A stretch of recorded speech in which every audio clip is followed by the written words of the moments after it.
Hey friends, how are you doing today? I'm doing great. We are here on spring break, and so I have all four kids home this week, and it's really nice. I wish I didn't have to work all week, but it's really nice to be able to have a lot more free time with the kids. So today I'm going to talk to you about neurodiversity and empathy. And we can talk about this as, is it a curse or is it a gift or is it both? So first, before we get into the subject, I'm going to go over 4 types of empathy. Okay. So with the first type of empathy, it is called cognitive empathy. And this is when you genuinely understand what the other person is going through. Like you can put yourself in their shoes and understand how they feel given the circumstance, right? The next type of empathy is called responsive empathy. And this is when you're responding to their situation. You're wanting to help them out in some way. You're wanting to give them a hug, or you do give them a hug, or put your arm on them, or maybe you talk to them and you console them verbally. So those 2 types of empathy are really common in the neurotypical community. The neurodivergent community has access to all 4 different types of empathy. So the next 2 are more geared towards, do you experience this? Do you really understand what I'm saying or recognize what I'm saying? Do you relate to it, right? So the third type of empathy is called affective empathy. And this means when you literally can feel what the other person is feeling. You don't always show it outwardly, but you can feel what they're feeling. So if they describe, say, being sad or feeling grief or being elated or excited, you can feel that inside as well. You feel those vibrations inside your body. The last one is, somatic empathy. And this is not, you can't really control it, right? It just kind of happens. And this is when you feel physically inside what the other person is feeling. For instance, let's say you have someone who says, I was so upset, I felt sick to my stomach, or I got hives all over my body. This is when you start to feel sick to your stomach, or maybe you break out with hives as well. And that type of empathy really is not one that you can control. It just is there, right? So with those different types of empathy, I'm going to take it all the way back to when we're kids, okay? So if you noticed that when you were growing up, people used to tell you quite often, you're too sensitive, or you would have a guardian or a parent say, he or she is so sensitive, or maybe your teachers talked about how sensitive you are, but this is the way that you were described throughout your life, right? So what can happen as we are children is we are learning to cope and process through our own feelings. I mean, we have grown adults that don't even know how to do that, right? Okay? So as we're kids, we're learning how to process and go through our own emotions. And in addition, if we have all 4 types of empathy, we are also processing other people's emotions inside. We feel our own feelings physically inside. We also are feeling what they're feeling inside. And so what can happen is that can cause some dysregulation. And the dysregulation as a child might look like an angry outburst or anxiety or completely shutting down, maybe going into one of the fight, flight, fawn, or freeze responses. Maybe it looks like stimming, okay? And it's not something that you can really have the ability to describe as a kid, but you know that it's there. And it's not talked about right? So it's not like we are taught that what we're feeling and what we're experiencing is normal or not normal, or this is what it is, or this is how you handle it. It's just something that we get in addition to learning to manage all of our emotions to begin with, right? So for some people, it can cause a lot of overwhelming feelings, right? It can be a lot. So what can also happen to us growing up, and you guys, I'm never going to sugarcoat things to you. People in the neurodivergent community know that there is a lot of shaming. There's a lot of gaslighting for us. We are constantly told that we're wrong as we are being raised. And so it really instills this idea that maybe something's wrong with me, right? Or maybe what I'm feeling is too much, or maybe what I'm feeling is wrong in some way. And I really feel like more people need to know about the 4 different types of empathy to understand that there's nothing wrong with you, right? And teach your children that there's nothing wrong with them. And if we are teaching ourselves and teaching our kids, we can really have a brighter future, right?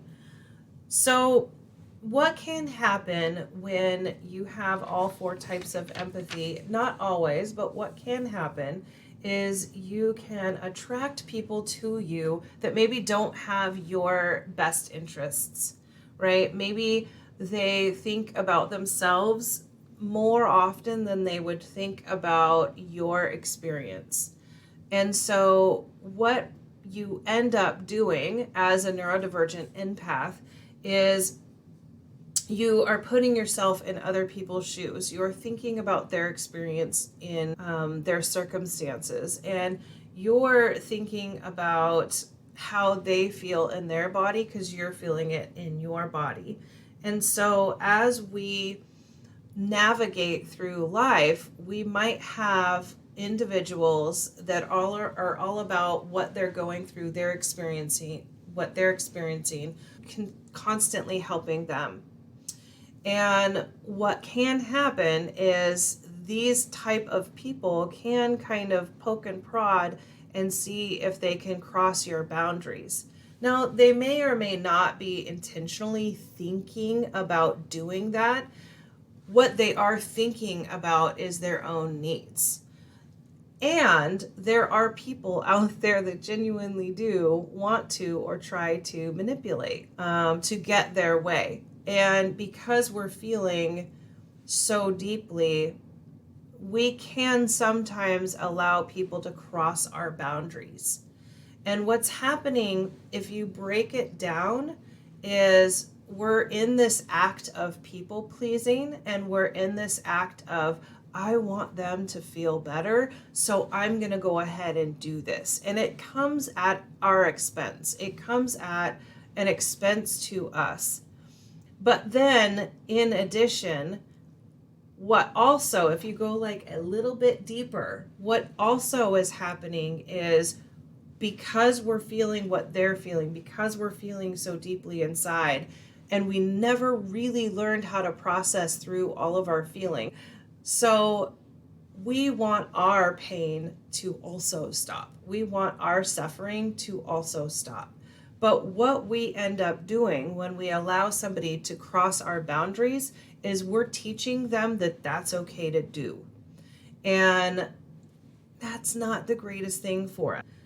But it ends up being bigger because then they want more and they want more and they want more. So our relief is only temporary. We also can attract people around us that really need lifting up. Maybe they have a low self-esteem. And so whether we have a low self-esteem or not, we spend a lot of time and energy lifting them up and giving them a lot of compliments and pointing out all of the things that they are doing right. Now, what I want to say is that's not wrong, right? However, you're spending a lot of your personal energy on processing through your own feelings. And because you have 4 types of empathy, you're spending a lot of energy processing through all 4 types of energy. And that takes a lot of energy. And then in addition, by lifting people up or allowing people to walk over your boundaries, that is a huge energy sucker. And so this can last weeks, it can last months, and in some cases, it can last years. It may be that you come from a family that this is a continual thing. It may be that you choose partners that this is a continual thing. And without knowing any better, without knowing the cause or the reason or how to give yourself tools to work with it, it just is what it is. I think one of the things that's really to note here is having 4 types of empathy can often, by neurotypicals, be very misunderstood. It can be, it could be a neurodivergent relationship and still be misunderstood if we're not knowing what to look for or how to ask to figure out what's going on with the neurodivergent individual that is experiencing the 4 types of empathy, right? So now I really want to kind of shift and talk about how we can take our neurodivergent empathy and turn it into our superpower, turn it into our greatest gift, right? So some people can turn this empathy into a business. You've got super successful Reiki masters or psychics, or you have people that build businesses on all 4 types of empathy. I am a clear-cut case, right? My entire life, I was told how sensitive I was. I was told that I was an ultra sensitive, right? And what I wanted to do was I wanted to take my greatest weakness, or at least I was told it was my greatest weakness, and turn it into my greatest strength. And I think that's part of how I show up as a coach, and I am so good at what I do. And there are so many other people that can turn their sensitivity into their greatest strengths and turn it into a business. So what I really like to do is really ask you, how can you turn this into your greatest strength? The other thing that's really kind of fun is that when people are an ultra sensitive or they have access to all 4 types of empathy, there also comes a lot of creativity. And this is where you will find people that do amazing art, create amazing music, or maybe they're really, really good at dance. Maybe they're banging at doing robots or coding or whatever that creativity, however it is in your world and your life and your body and your mind. Really look for what creativity you can and turn your empathy into your greatest strength. I think the other thing that's really amazing, because when you're able to really process through a feeling from start to finish and release it, the next step is really asking yourself, is what I'm feeling, is what I'm experiencing mine, and what part of it can I let go of? Because if it's not yours, you do not need to carry it. It does not need to be a weight on the invisible backpack that you carry on your back, right? So let's go ahead and let it go. Another pretty amazing thing is that with someone that can have access to all 4 types of empathy, we can genuinely create very deep, very fulfilling, very connected relationships. And this, of course, comes from being able to have the tools to have healthy boundaries, to have self-trust, to have self-respect, to have unconditional love, and be able to process through your own feelings and allow to release. Another really beautiful thing that I have found that when people are a neurodivergent empath is they come up with very good, very creative ideas to be able to help the world in some way because they are able to feel and they're able to think and they're able to create.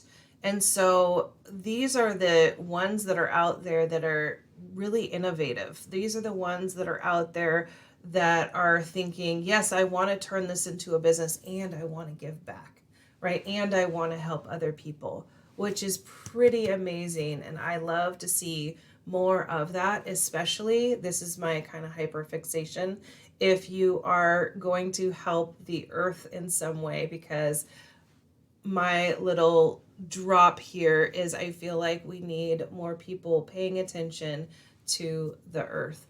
We kind of summarize being neurodivergent and an empath can be turned into your greatest strength.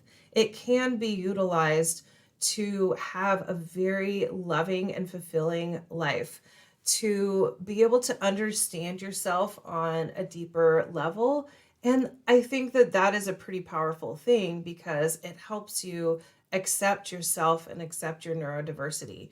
It also maybe be able to have a link to be able to help heal some of your past. I love you all. Thank you so much for joining us today. Please check out the show notes and follow the link in the show notes to download your free emotional regulation mini course. And what that can do is that can really start the biggest part of your journey to learn those skills, to be able to tap in to all of your gifts. And this is my gift to you. I love you all. Take care. Bye-bye.